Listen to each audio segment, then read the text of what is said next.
आइए जानते हैं आज वर्ण कि वर्ण किसे कहते हैं और वर्ण कितने प्रकार के होते हैं। पहले चर्चा करते हैं वर्ण के बारे में। वर्ण विचार।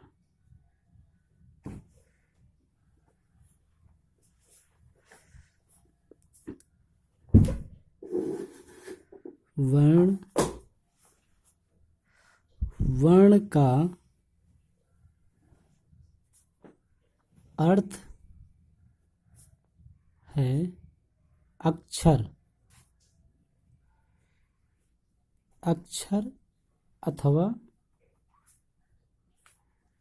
अथवा ध्वनि। वर्ण का अर्थ है अक्षर अथवा ध्वनि। वर्ण को संस्कृत में परिभाषित किया गया है न क्षरति इति अक्षरः, अक्षर जिसका क्षरण ना हो, जो कभी ना घटे ना बढ़े, उसे अक्षर या वर्ण कहते हैं। परिभाषा है इसकी, मुख से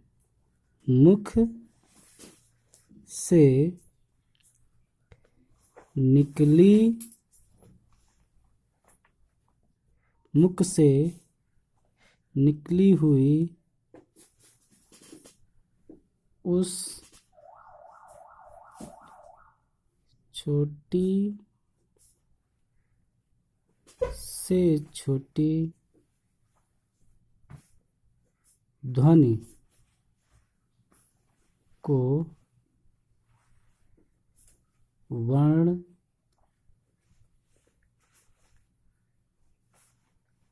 कहते हैं।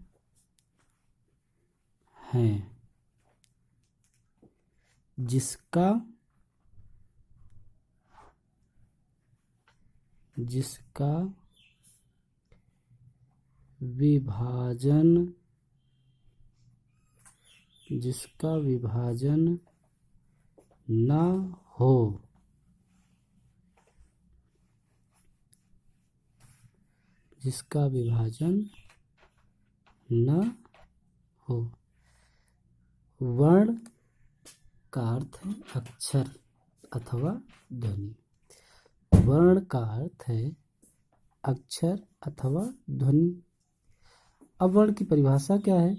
तो वर्ण की परिभाषा है मुख से निकली हुई उस छोटी से छोटी ध्वनि को वर्ण कहते हैं।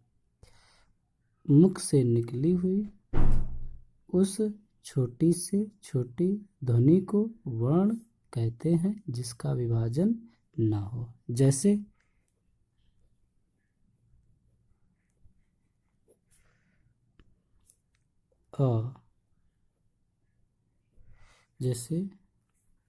अ, ई, उ, रे,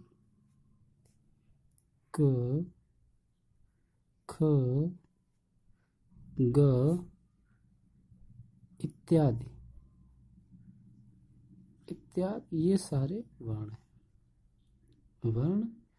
हैं। अब इन्हीं वर्णों को संस्कृत में दो प्रकार बताया गया है। यानी दो भागों में बांटा गया है। संस्कृत में वर्णों को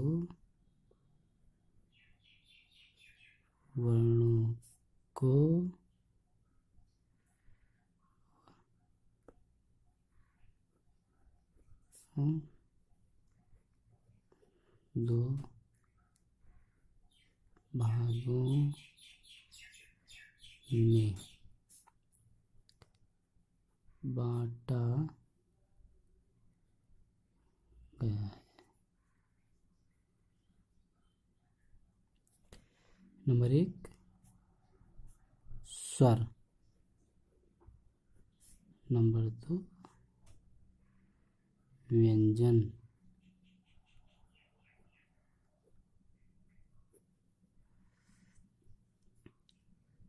अब स्वर और व्यंजन।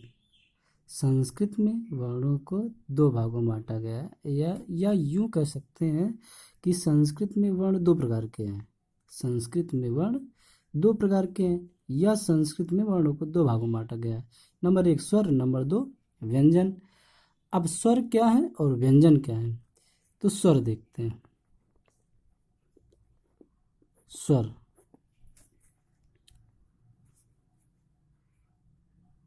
स्वर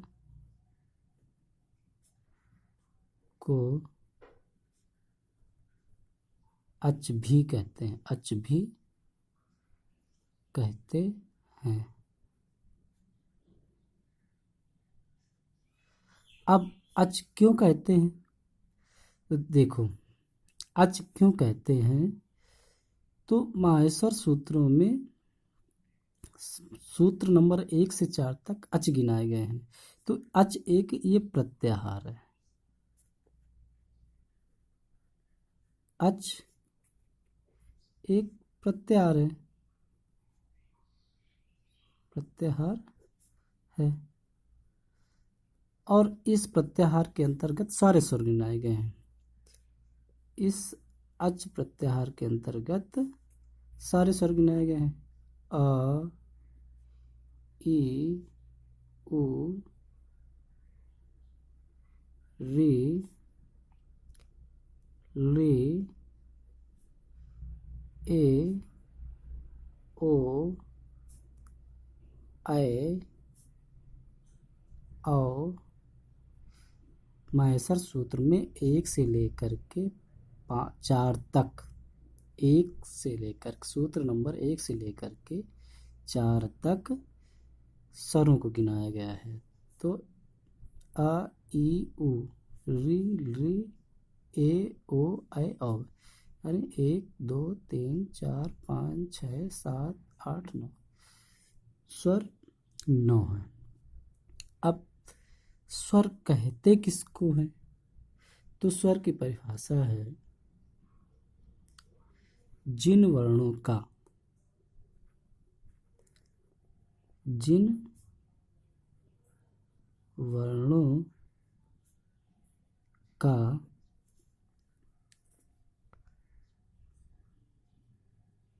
उच्चारण, जिन वर्णों का उच्चारण करते समय,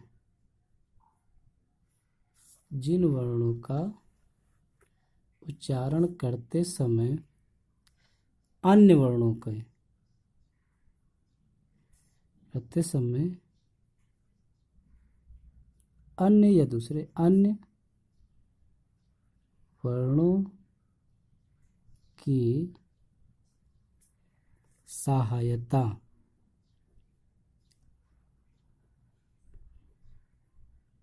तो सहायता न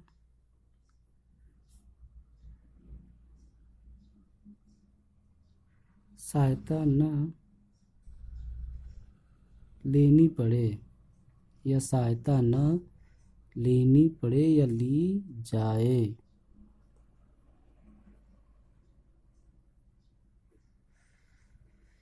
जिन वर्णों का उच्चारण करते समय अन्य वर्णों की सहायता न ली जाए उसे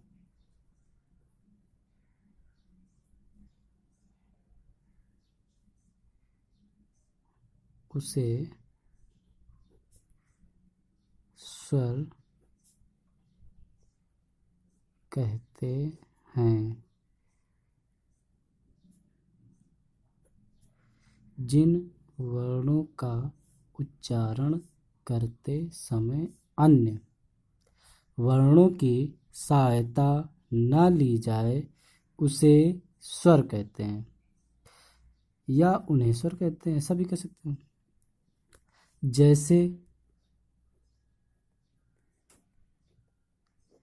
जैसे मान लीजिए अ, ई, उ, रे, ले, तो यहाँ हम अन्य वर्ण की सहायता नहीं ले रहे हैं, अ ई उ, ये अपने आप में सत्ता स्वयं रखते हैं। इन्हें किसी की आवश्यकता नहीं है, किसी भी वर्ण की आवश्यकता नहीं है। अब बात करते हैं व्यंजन की। जानते हैं व्यंजन। व्यंजन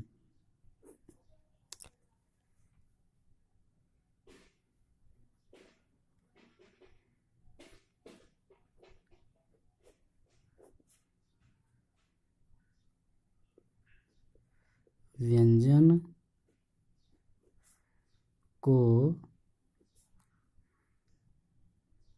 हल भी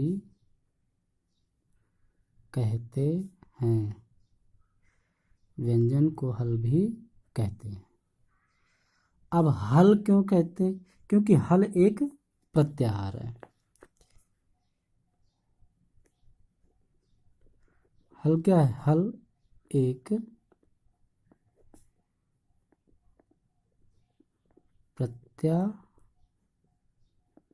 प्रत्याहार है।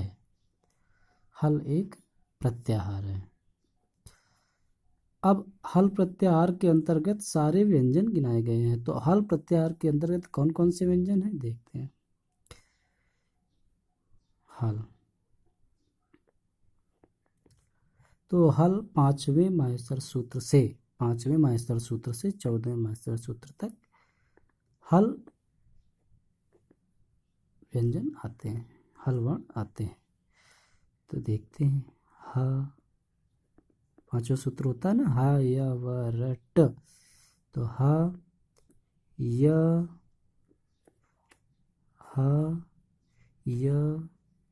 व र ह य व र ट को छोड़ देते हैं। तो क्योंकि हलंत होता है तो ह य व र ट ल ण ञ म ङ ण न म यमंगनम यमंगणन झ झ भ य घ ढ ध श ज ब ग ड द श ज ब ग ड द श ज ब ग ड द श ख फ छ ठ थ च ख फ छ ठ त च ट त व क प य स श श स र ह। तो हाँ, अब यहाँ हा दो बार आ गया है। तो हा की गिनती एक ही बार करते हैं। जब हा की गिनती हम एक ही बार करेंगे, पिछली वीडियो में बताया था कि माध्यमिक शिक्षा आयोग इस हल प्रत्याहार के अंतर्गत 34 वर्ण मानता है, लेकिन व्यंजन 33 होते हैं और 33 ही माने जाते हैं। तो यहाँ की गिनती यहाँ 33 ही की जाती है, लेकिन आयोग 34 मानता है। ये उसकी बात है। हाँ देखो अब कितने होते हैं वर्ण। 1 2 3 4 5 6 7 8 9 10 11 12 13 14 15 16 17 18 19 20 21 22 23 24 25 26 27 28 30 31 32 33 34। तो इनको हम हल भी कहते हैं, यानी व्यंजन को हल भी कहते हैं। अब इसकी परिभाषा है, व्यंजन की परिभाषा है जिन वर्णों का उच्चारण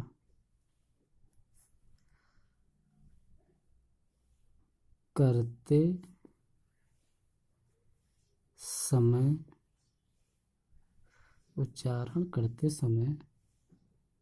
स्वर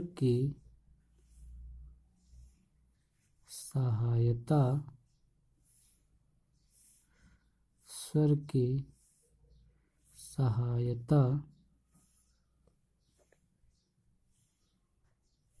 सहायता ली जाए उसे व्यंजन कहते हैं। व्यंजन कहते हैं।